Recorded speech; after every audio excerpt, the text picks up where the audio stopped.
روز 11 نوامبر در شهر دوشنبه در مجلسگاه مهمانخانه هیئت ریجنسی پیش از بازی دوره هفتم سبقت انتخابی جام جهان 2018 در منطقه آسیا در گروه بی میان دسته‌های منتخب ملی فوتبال تاجیکستان و بنگلادش نشست خبری دایر شد. در این نشست نخست متخصص ایتالیایی فابیو لوپس سرمربی تیم ملی بنگلادش به میزبانان برای پذیرایی خوش و شرایط خوب اظهار سپاس نمود. ما از بازی که فردا برگزار می شود می خواهیم امتیازها به دست بیاریم. اگر امکان شود پیروز شدنیم، زیرا ما به همین مقصد بازی میکنیم.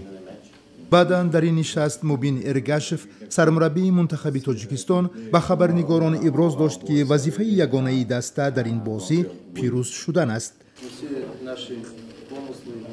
این آخرین بازی بین المللی برای دسته منتخب ملی کشور در موسم امسال می باشد. متاسفانه آغاز این سبقت انتخابی برای ما بی‌قرار بود. بنابراین بچه‌های ما با بازی مقابل منتخب بنگلادش قطعاً برای غلبه مبارزه می‌برند تا که موقع دسته را در جدول بهتر کنند، با بازی خوب و نتیجه دلخواه مخلصان را شاد گردانند.